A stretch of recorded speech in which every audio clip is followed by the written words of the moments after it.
Sœur Eugénie Méville, où et quand êtes-vous née? Je suis née au beau village de Capcha, le 26 février 1894. Ce qui vous donne...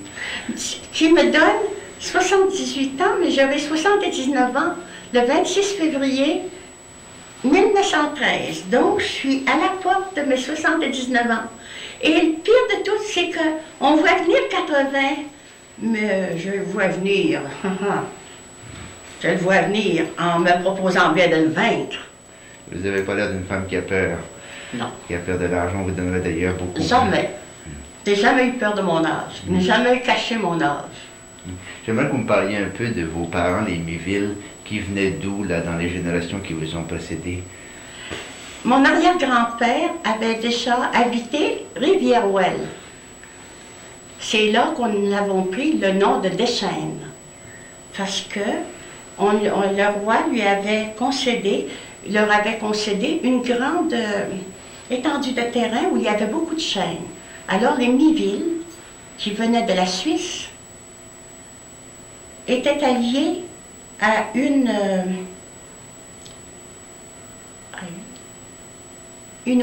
venait de Daunis, en tout cas en Saint-Onge, une Saint-Ongeoise. Nous ne sommes ni bretonnes, ni normandes. Étrange, c'est étrange. Alors, mon arrière-grand-père s'appelait Méville de Chênes. Ensuite, ils ont émigré à Saint-Roch-des-Aunais. Et de là, mon arrière-grand-père, voulant vivre à sa guise, gagna la belle Gaspésie avec son jeune fils, âgé de 7 ou 8 ans, qui s'appelait Antoine. Antoine Méville, mon grand-père. Mon grand-père s'était marié à Sarah Levasseur. Il était marié à Rimouski, cousine de la seigneuresse Drapeau. Et ma grand-mère nous parlait souvent de la seigneuresse Drapeau et des belles robes qu'elle lui donnait. Hein. Elle était femme, c'est pas étonnant. Ce qui veut dire que vous vous reliez peut-être au maire Drapeau dans les ascendances assez lointaines. Peut-être, mais je ne l'ignore. Jamais je n'ai cherché jusque-là. Et qui était votre mère? Ma mère s'appelait Mathilde Vallée. Autrefois, je crois qu'elle avait enseigné. Elle était très jolie, mais quelque peu rondelette. Mon père était très grand, mince, et puis un peu décharné, mais avec des yeux merveilleux, des yeux d'or. Et de plus, il était très affectueux. Mon père et ma mère ont été très heureux, mais le bon Dieu a brisé leur bonheur. En 1904, ma mère a été arrachée de son amour à l'âge de 43 ans. Tous les deux étaient du même âge. Dans la suite, mon père se remaria. Et votre père faisait quoi pour gagner sa vie? Mon père était un commis presque un gérant. Il travaillait aux ordres de M. Émile Côté, marchand général de Capcha, qui, ayant confiance en cet homme si honnête, se reposait sur lui de toutes les affaires de son magasin. Et je puis assurer que lorsque mon père a dû se retirer, à l'âge de 79 ans, le magasin a fait faillite. J'aimerais beaucoup que vous me parliez un peu de l'éducation de famille que vous aviez à l'époque. L'éducation de famille, elle était merveilleuse.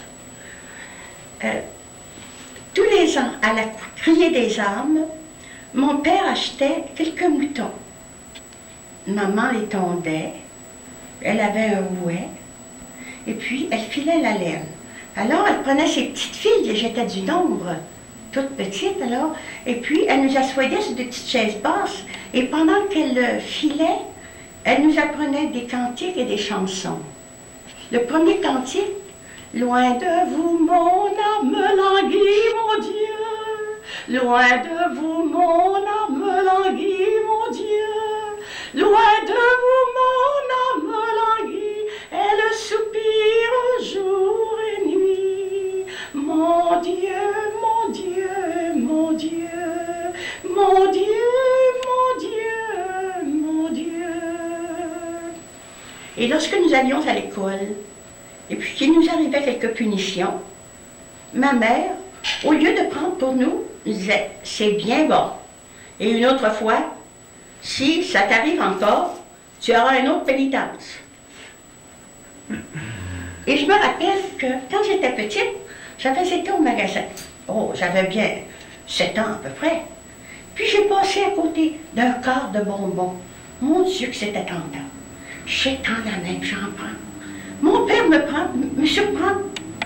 Il dit, laisse tous les bonbons là. La petite main s'est ouverte, les bonbons sont tombés dans le corps. Il dit, à la maison, voleuse.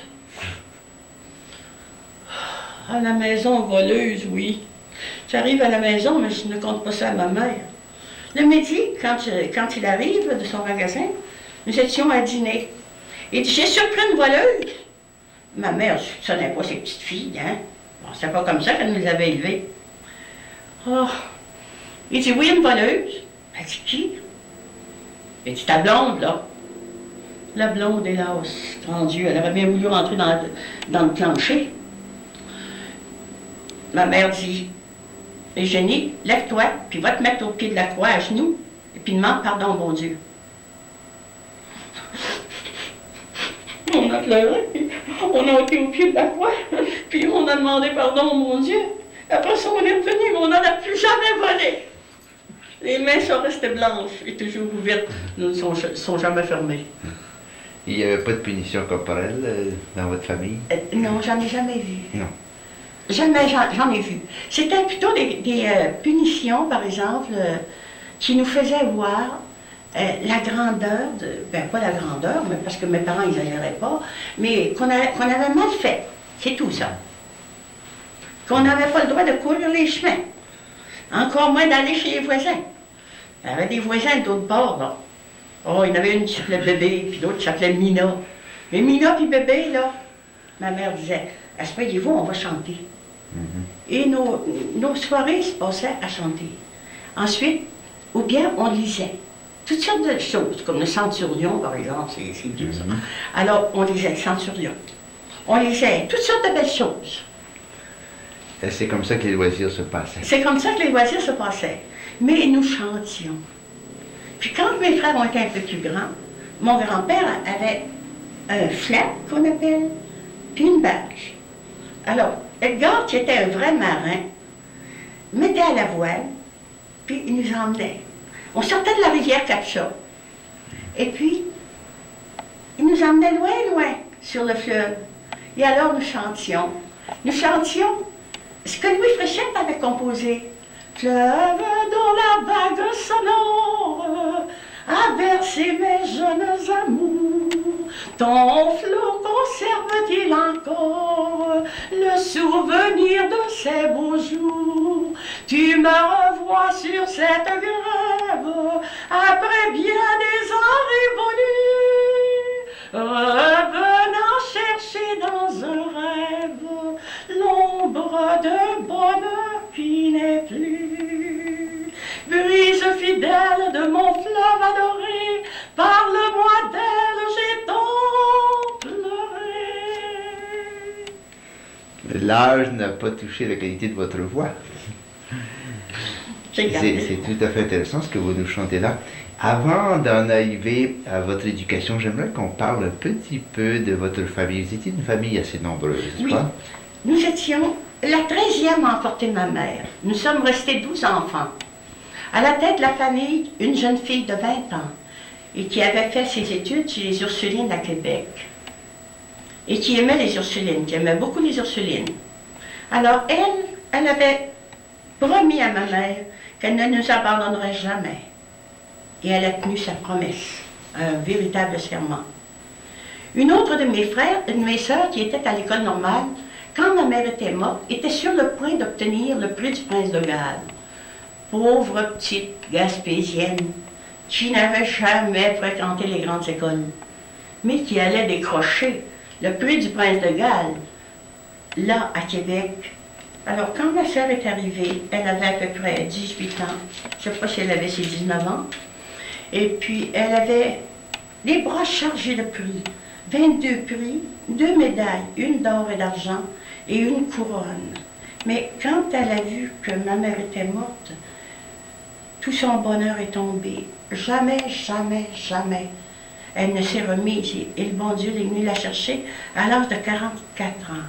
C'était un poète né. Elle était jolie, mince aussi. Et puis, mes deux sœurs étaient des éducatrices hors ligne. Après la mort de ma mère, mon aînée, Marie-Louise, actuellement résidente au Sonara-Ross, et l'autre qui est morte, ont eu l'école modèle de Capcha. Elles enseignaient très bien à satisfaction de tout le monde.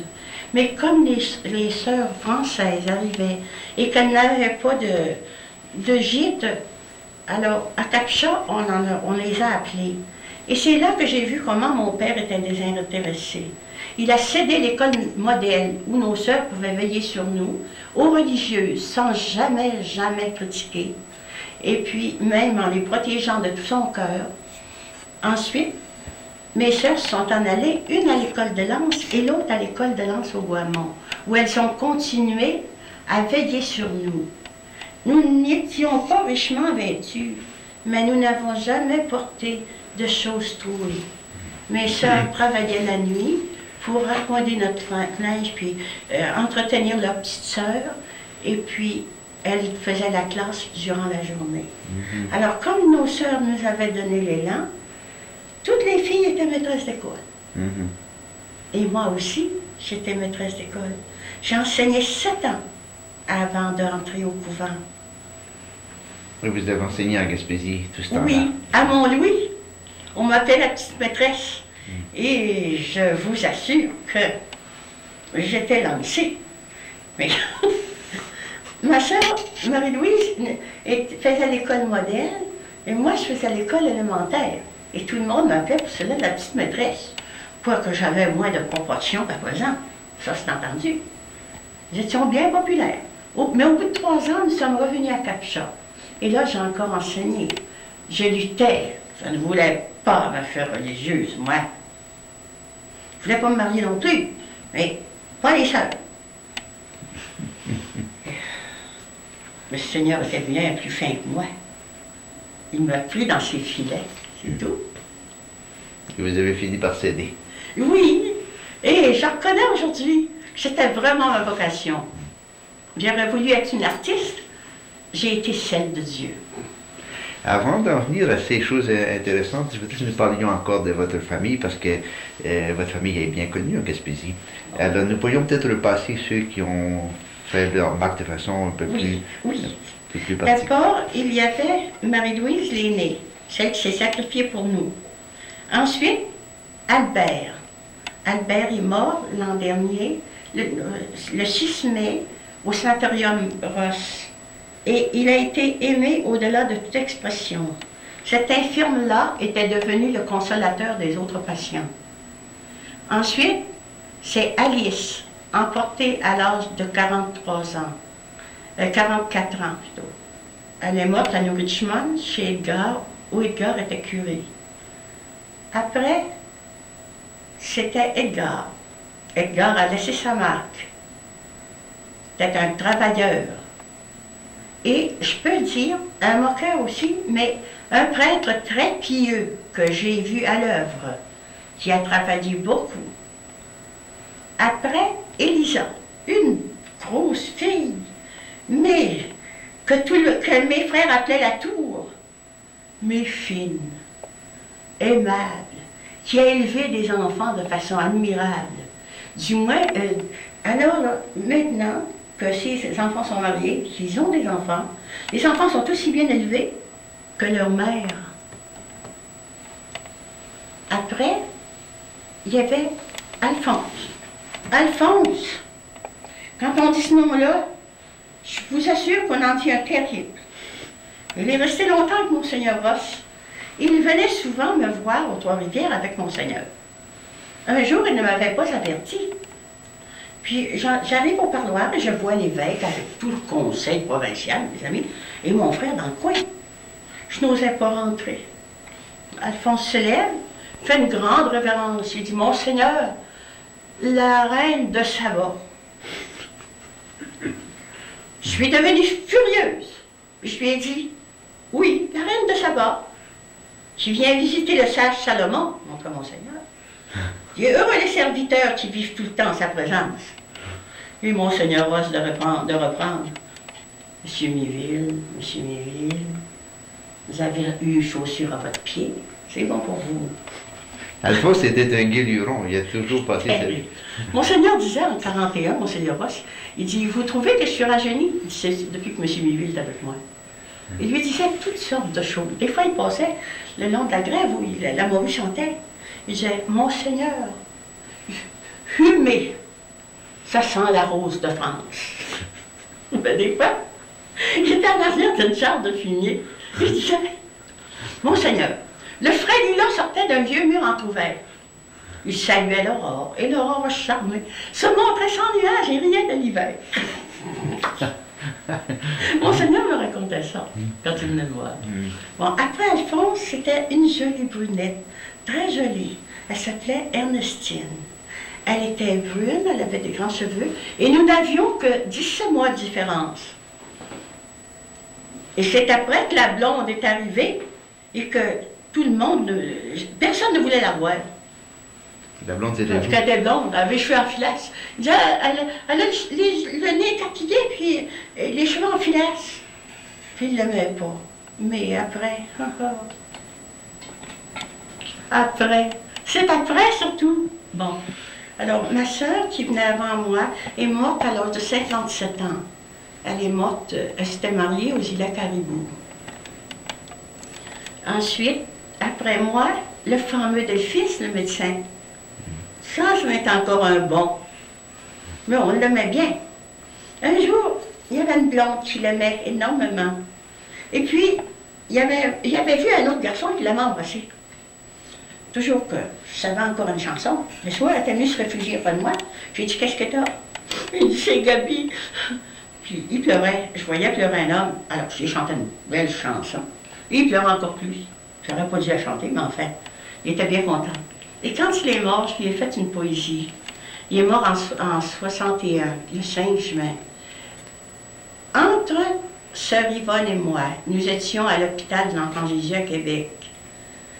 Puis lui, il avait un abcès dans la tête. Il s'était frappé, puis ça avait formé un abcès. Il n'a jamais pris connaissance. Et puis le cher enfant, on lui disait, nous sommes là tous les deux. Réveille-toi, ouvre tes yeux pour nous voir. Puis, mais il n'ouvrait jamais ses yeux. Alors, il est mort à 7 heures du soir, sans avoir repris connaissance, mais auprès de nous. Les sœurs dominicaines nous gardaient, ma sœur et moi. Puis, pendant qu'une était à la chapelle pour prier pour Delphis, bien, l'autre lui tenait compagnie. Mais ce soir-là, nous étions toutes les deux ensemble. Jamais nous n'oublierons cela. Puis il a été enterré dans l'autre famille à Capuchon. Après, c'est Yvonne. Excusez, il avait pratiqué sa médecine? Il avait pratiqué sa médecine d'abord à Mkoui, puis ensuite à Capuchon, tout le temps. Et pendant, je ne sais combien d'années, un grand nombre d'années, en tout cas, il accouchait. Et puis, il n'a perdu qu'un enfant, rien qu'un. Le reste, là, il a mis presque tous les enfants de Capuchon au monde. Et ça, c'est les dames qui nous le disaient.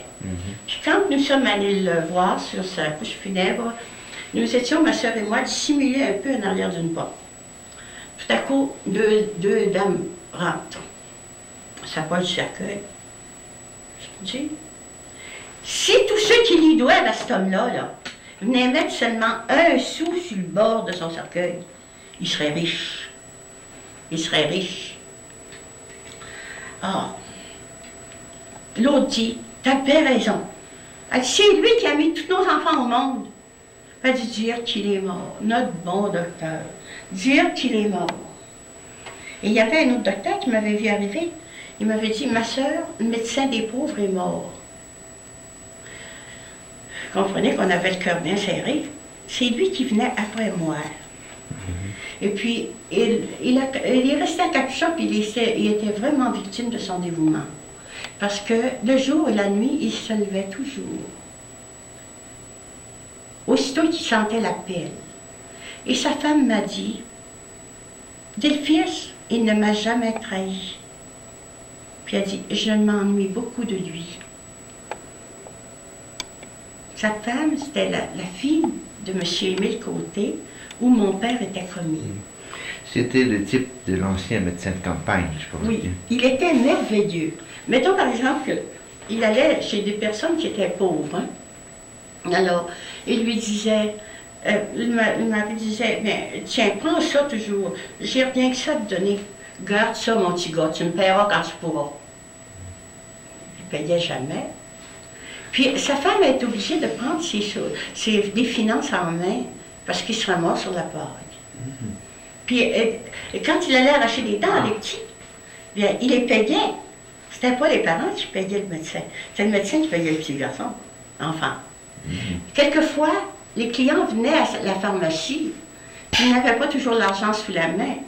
Alors, Delphine disait, « Ah, tu me paieras ça une autre fois, puis il ne marquait rien. » Alors, les gens, c'était honnête. Après sa mort, il venait trouver Gabrielle, ma belle-sœur, puis lui disait, « Tenez, on vous doit ça. » Elle disait, « Mais c'est pas marqué dans le livre. » « Oui, mais nous autres, on le sait. Lui, il ne nous demandait jamais rien. » Aujourd'hui, hélas, notre maison, la maison que j'habitais à Capcha, est disparue. On l'a rasée de fond en comble pour faire passer le chemin. À votre foyer. Oui, on en a vécu. On a vécu des heures merveilleuses. Il y avait une petite galerie, là. Nous n'étions pas très riches, mais nous étions bien. Alors, il y avait une petite galerie, on sortait des chaises, des berceuses là-dessus. Et on chantait. On chantait. J'étais joliment sentimentale. Je défaisais ma grande chevelure blonde, et puis je la laissais flotter, puis je chantais le soir, sur la galerie. Tout à l'heure, il faudra que vous nous chantiez la chanson que vous aviez chantée à Delphine quand il avait eu sa première peine d'amour. Oh si Seigneur, c'est une vraie chanson d'amour. Oui, là, vous en souvenez-vous? Oui, pourriez-vous nous la chanter? Oh Seigneur, pauvre Delphine. Quand j'y pense, il pleurait comme un enfant à côté de moi. Attendez, il faut aller chercher là-dedans. Bon, on pourrait peut-être dire d'autres choses. Ah non, c'est vrai, on changerait de sujet. Oh, ben ça ne fait rien, si vous voulez attendre un moment plus tard. Je vais vous parler pendant que je la cherche. Ça ne sera pas long.